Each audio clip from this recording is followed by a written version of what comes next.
Ha hecho reír a millones. Ha deslumbrado en las alfombras rojas de las celebridades y se ha convertido en un ícono cultural para millones de hogares hispanohablantes. Raúl de Molina, conocido como El Gordo, fue alguna vez sinónimo de glamour, chismes y buen humor. Pero detrás de las bromas en El Gordo y la Flaca, hay una historia más profunda y humana, marcada por el dolor, la resiliencia y una lucha constante con la salud y el desamor. De un niño que huía del trauma político en Cuba a un hombre que enfrenta experiencias cercanas a la muerte en sus 60, el viaje de Raúl es mucho más complicado de lo que la mayoría imagina. Huyendo de Cuba, encontrando una voz. Raúl de Molina nació el 29 de marzo de 1959 en La Habana, Cuba, durante uno de los años más decisivos en la historia del país. Apenas 3 meses antes, Fidel Castro había entrado triunfalmente en La Habana y derrocado al régimen de Batista, marcando el inicio del gobierno comunista en la isla. Para muchas familias como los de Molina, de clase media alta y profundamente ligadas a instituciones prerevolucionarias, este cambio dramático significó miedo, vigilancia y persecución. El padre de Raúl, Raúl de Molina Sr., fue oficial naval bajo el gobierno de Batista. Su vida cambió por completo tras la revolución. En 1959, el mismo año en que nació su hijo, fue acusado de colaborar con la CIA, encarcelado sin juicio y finalmente mantenido como preso político durante más de 23 años. Estuvo detenido en varias prisiones de alta seguridad en Cuba, incluida la infame Isla de Pinos, una cárcel reservada para disidentes políticos. Raúl Jr. recordaría más tarde apenas vagas memorias de visitar a su padre en la infancia, encuentros incómodos y silenciosos con un hombre al que apenas conocía. Su madre, una mujer de resiliencia y discreción, trabajó para la embajada cubana, un puesto que le otorgaba cierta protección limitada frente a la represión del régimen. Pero con el paso de los años y a medida que Raúl crecía, ella se preocupaba cada vez más por la influencia del sistema educativo cubano sobre su hijo. Cuando Raúl tenía 10 años, alrededor de 1969, tomó la difícil decisión de dejarlo todo atrás. Ambos se trasladaron a Madrid, España, con la esperanza de un futuro mejor, lejos de la indoctrinación ideológica y del miedo constante. España, a finales de los años 60 y principios de los 70, seguía bajo la dictadura de Francisco Franco, pero para Raúl ofrecía algo muy valioso: libertad relativa. No tenían riquezas ni una red familiar cercana, pero en Madrid él encontró un sentido de curiosidad y asombro. Se fascinó con las carreras de autos, asistiendo a eventos de Fórmula 1 y viendo competencias locales que despertaron su amor temprano por la velocidad y la maquinaria. El rugido de los motores y la atmósfera vertiginosa contrastaban fuertemente con el silencio controlado de la Cuba comunista. Para cuando Raúl era adolescente, la familia se había mudado nuevamente, esta vez a Miami, como parte de una creciente ola de exiliados cubanos que huían del control cada vez más férreo de la isla. Miami en los años 70 se transformaba rápidamente en un centro cultural para la diáspora, lleno de historias de trauma, reinvención y ambición. Fue allí, a los 11 años, donde Raúl tomó su primera cámara, una sencilla, pero lo suficientemente poderosa como para encender una obsesión de por vida. La fotografía se convirtió en su escape, su lenguaje, su rebelión. Fotografió a personas en la calle, eventos escolares, protestas y reuniones familiares. No pasó mucho tiempo antes de que su talento fuera notado. Se matriculó en el Art Institute of Fort Lauderdale, donde perfeccionó su arte y adquirió conocimientos técnicos. A los 17 años, ya había comenzado a coleccionar arte, demostrando un ojo agudo no solo para la composición, sino también para la expresión cultural. Durante finales de los años 70 y los 80, Raúl trabajó como fotoperiodista independiente, contribuyendo con imágenes a publicaciones de primer nivel como Time, Life, Newsweek, Hola y Paris Match. Sus asignaciones lo llevaron a más de 80 países, cubriendo zonas de conflicto global, desastres naturales, eventos deportivos y asuntos de alta sociedad. Uno de los momentos más destacados de su carrera ocurrió en diciembre de 1989, cuando fue uno de los primeros fotógrafos en ingresar a Panamá tras la invasión estadounidense que culminó con la captura del general Manuel Noriega. Esa era del fotoperiodismo moldeó a Raúl no solo profesionalmente, sino también en lo personal. La cámara le permitió documentar la vida en sus propios términos, compleja, cruda, sin filtros. Le dio un sentido de identidad que había sido fracturado en el exilio. Pero incluso mientras se hacía un nombre en el periodismo, algo en su interior comenzaba a agitarse. Un deseo de hacer más que capturar el mundo. Quería hablarle directamente, rompiendo la pantalla y entrando en los hogares de América. A mediados de los años 90, Raúl de Molina ya se había ganado un espacio único como fotoperiodista. No solo era conocido por capturar momentos históricos importantes, como la invasión estadounidense a Panamá en 1989, sino también por el estilo y la sofisticación con que presentaba a sus sujetos. Su trabajo había aparecido en revistas como Time, Life, Newsweek, Paris Match y Hola, y su impactante fotografía de celebridades, políticos y eventos de alta sociedad lo había conectado directamente con los círculos mediáticos de América Latina y Estados Unidos. Sin embargo, a pesar de todo ese éxito detrás de la cámara, Raúl sabía que su destino estaba frente a ella. Su primer gran oportunidad en televisión llegó a principios de los años 90, con apariciones como invitado en programas como The Joan Rivers Show, donde su ingenio y energía exuberante lo distinguieron de otras personalidades más reservadas. Estas intervenciones lo presentaron a una audiencia estadounidense más amplia, y pronto fue invitado a participar en segmentos de primer impacto. Ocurrió así, Club Telemundo y Hola América, entre otros. Rápidamente se convirtió en una voz de referencia para el comentario de entretenimiento, especialmente en el creciente mercado televisivo hispano en EU, que en esa época se expandía aceleradamente.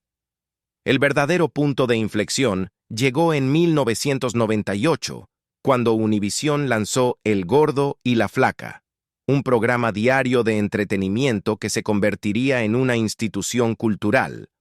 Raúl fue emparejado con Lili Estefan, sobrina del famoso productor musical Emilio Estefan, y ya figura establecida en los medios hispanos por su trabajo en Sábado Gigante. La combinación fue una química instantánea. Raúl aportaba humor, irreverencia y ese carisma directo del hombre del pueblo. Lili ofrecía elegancia, credibilidad periodística y estructura. Juntos lograron un equilibrio raro, chismes con perspectiva, risas con legitimidad. El programa, transmitido de lunes a viernes, rápidamente atrajo una audiencia masiva. Los televidentes lo seguían religiosamente por sus entrevistas con celebridades, análisis de moda en alfombras rojas, escándalos de Hollywood y actualizaciones sobre telenovelas latinoamericanas. Pero lo que hacía especial a El Gordo y la Flaca no era solo el contenido, sino la capacidad de los conductores para conectar con su público como si fueran familia. Raúl, en particular, abrazó el apodo de Gordo, convirtiendo su apariencia física en una marca en lugar de una desventaja. En un mundo mediático que a menudo excluía o se burlaba de los cuerpos grandes, Raúl cambió la narrativa. Se convirtió en una figura de empoderamiento y representación, especialmente para los hombres latinos. Durante las siguientes 2 décadas, Raúl no solo mantuvo su relevancia, la expandió. Condujo especiales en vivo, cubrió los Latin Grammy Awards, asistió a múltiples copas mundiales de la FIFA incluyendo Francia 1998, Alemania 2006, Sudáfrica 2010 y Brasil 2014, e incluso celebró el Año Nuevo desde Times Square. Apareció en programas de habla inglesa como Iron Chef America, The Chew, y The Wendy Williams Show, demostrando su atractivo para una audiencia más amplia. Sin embargo, las exigencias del trabajo eran implacables. Raúl trabajaba 6 días a la semana, combinando grabaciones, viajes, alfombras rojas y apariciones públicas. Tenía que mantenerse vigente en una industria que favorece la juventud y la reinvención. No había descansos, ni temporadas bajas. La televisión, especialmente la de entretenimiento diario, es una máquina despiadada. Y Raúl, a pesar de sus problemas de salud, no dejaba de avanzar. Financieramente, sus esfuerzos dieron frutos. A mediados de la década de 2010, Celebrity Net Worth estimaba la fortuna de Raúl en más de $50 millones, con un salario anual cercano a los 15 millones, gran parte proveniente de su contrato con Univision y de patrocinios de marca. En 2020, invirtió en un lujoso apartamento de $2,6 millones en Brickell City Center, una de las torres residenciales más exclusivas de Miami. Ubicado en el piso 37, el condominio de 4 habitaciones contaba con vistas panorámicas, servicio de conserjería, varias piscinas y comodidades de alto nivel. Representó una transición desde su anterior residencia en Key Biscayne, que convirtió en propiedad de alquiler con un ingreso mensual de $11,000. Raúl también canalizó su riqueza hacia una notable colección de arte, con obras de José Bedia, Liu Bolin, Laia Esaidi y Manuel Mendive, entre otros.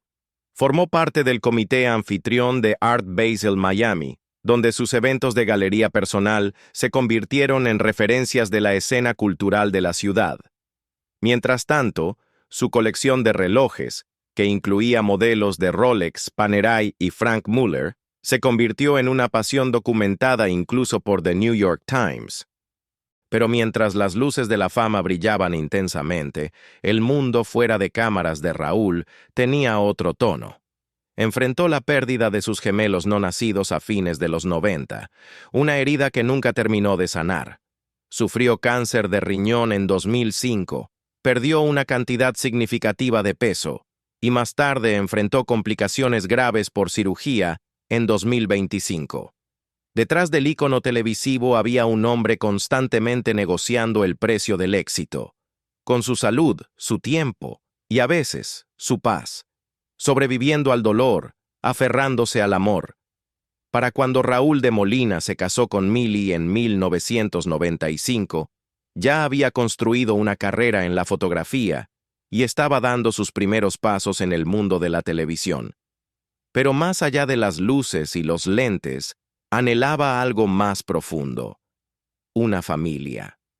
Ambos estaban en sus 30 y tantos, y como muchas parejas que habían esperado el momento adecuado, se encontraron enfrentando desafíos con la fertilidad. Decididos a convertirse en padres, comenzaron tratamientos, cada cita llena de esperanza y ansiedad silenciosa. Después de varios intentos, finalmente recibieron la noticia por la que habían rezado. Mili estaba embarazada, y no de un solo bebé, sino de gemelos, un niño y una niña.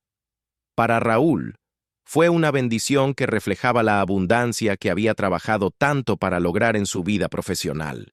Estaba en la cima de su carrera, y ahora sería padre de 2 hijos. La anticipación era abrumadora. Hablaba de pintar el cuarto de los bebés e imaginaba la doble alegría que pronto llegaría. Pero la alegría fue efímera. Durante una amniocentesis de rutina en el segundo trimestre, algo salió terriblemente mal. A las 24 horas del procedimiento, Mili entró en trabajo de parto. Los médicos nunca dieron una explicación clara de qué provocó el aborto espontáneo. Los bebés nacieron prematuramente y no pudieron ser salvados.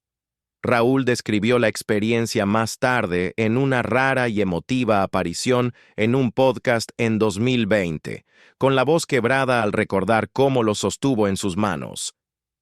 Eran perfectos, dijo, completamente formados. Parecían que solo estaban dormidos. La tragedia devastó a la pareja. No emprendieron acciones legales. No hubo arrebatos en programas de entrevistas ni demandas. En cambio, desaparecieron del ojo público durante semanas.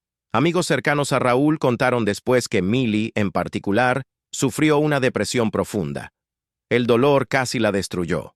Raúl, acostumbrado al ritmo vertiginoso del mundo mediático, se encontró de repente incapaz de funcionar fuera de esa niebla. Lo único que podía hacer era estar presente.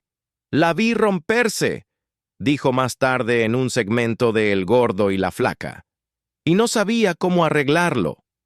Entonces, de la forma más inesperada, apareció un rayo de luz.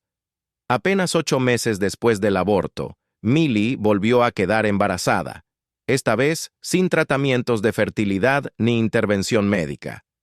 Estaban de vacaciones en Europa, tratando de sanar cuando ocurrió el milagro.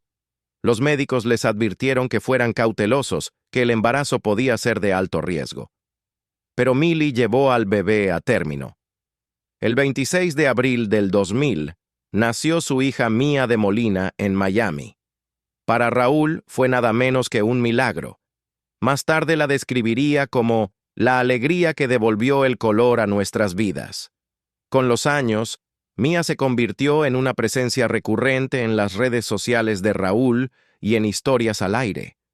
El público vio un lado más tierno del animador bullicioso, un padre devoto que celebraba los cumpleaños de Mía con homenajes emotivos y que publicaba con orgullo sus logros académicos y artísticos. Mía creció en gran medida fuera del foco público, a pesar de la fama de su padre. Pero al llegar a la adolescencia, comenzó a aparecer con más frecuencia en eventos públicos junto a sus padres, como Art Basel, ceremonias del Latin Grammy, e incluso segmentos en Univisión.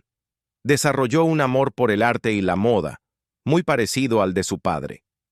En un especial conmovedor del Día del Padre en 2017, Mía compartió cómo su papá le preparaba el desayuno cada mañana antes de ir a la escuela y cómo nunca se perdía un recital ni un proyecto escolar.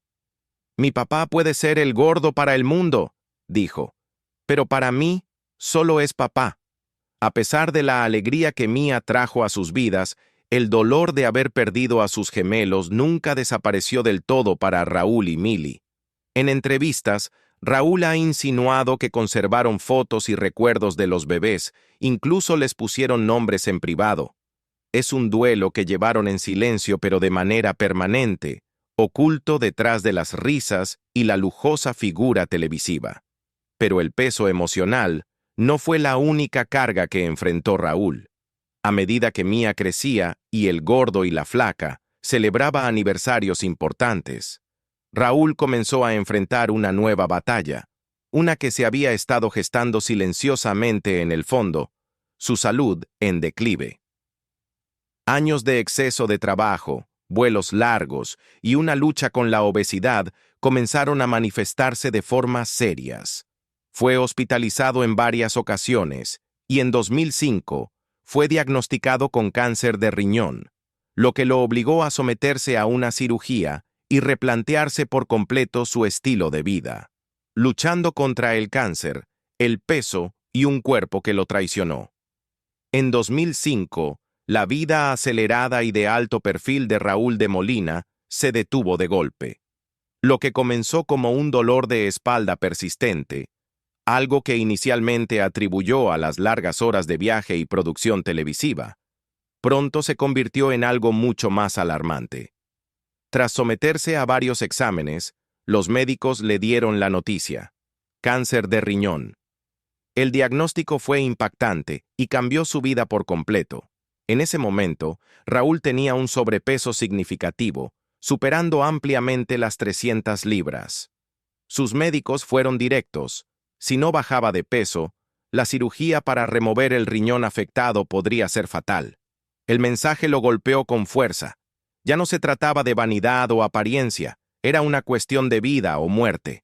Motivado por el pensamiento de su esposa Millie y su hija pequeña Mia, que en ese entonces tenía solo 5 años, Raúl emprendió una intensa jornada de pérdida de peso.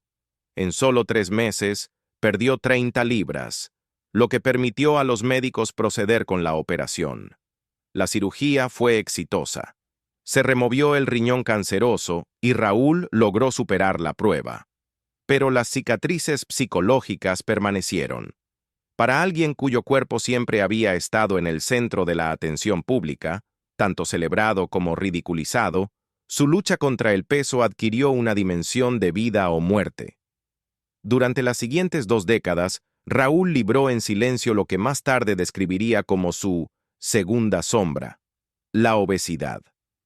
Públicamente los fans lo elogiaban por su transformación.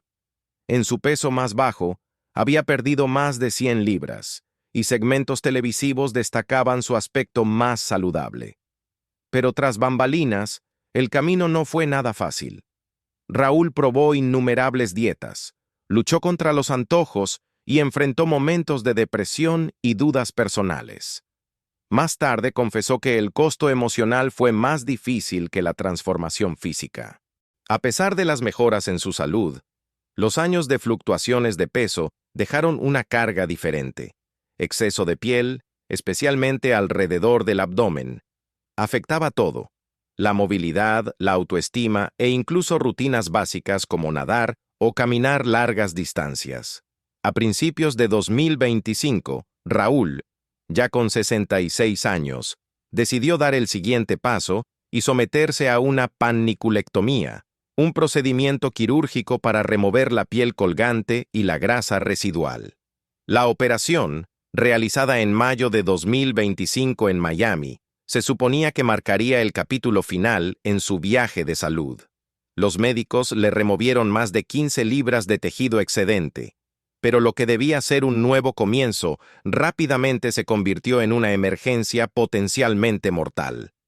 A solo 10 días de la cirugía, mientras Raúl se recuperaba en casa, ocurrió el desastre. Su hija Mia, ahora de 25 años, se preparaba para salir a una clase de pilates cuando notó que algo no andaba bien. Su padre, normalmente conversador y alerta, estaba desplomado e inconsciente en el sofá. Llamó de inmediato al 911 y los paramédicos lo llevaron al hospital. Los médicos descubrieron que se había desarrollado una hemorragia interna severa a causa de los drenajes quirúrgicos. Se realizó una cirugía de emergencia para detener el sangrado y Raúl fue monitoreado durante 3 días para prevenir la aparición de sepsis, una infección sanguínea potencialmente fatal. Aunque fue dado de alta y enviado a casa, su herida se volvió a abrir pocos días después, lo que obligó a una segunda intervención de urgencia. Más tarde reveló toda la magnitud del trauma en su programa, diciendo a los televidentes: «Es algo que no le desearía ni a mi peor enemigo». El incidente traumatizó profundamente a Mia, una persona reservada que había permanecido en gran parte fuera del ojo público. Fue ella quien salvó la vida de su padre.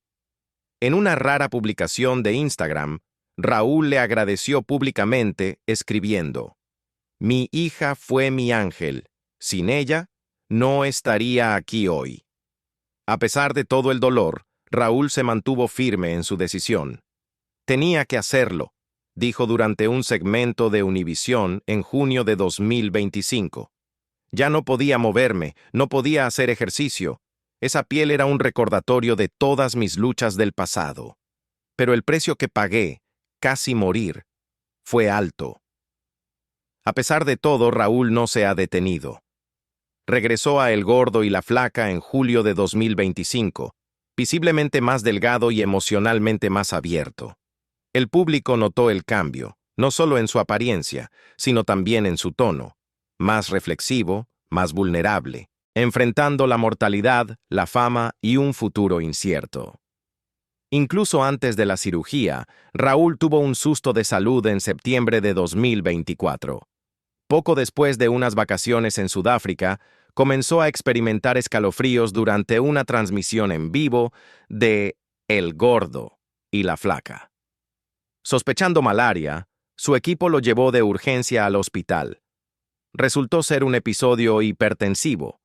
Menos exótico, tal vez, pero no menos peligroso.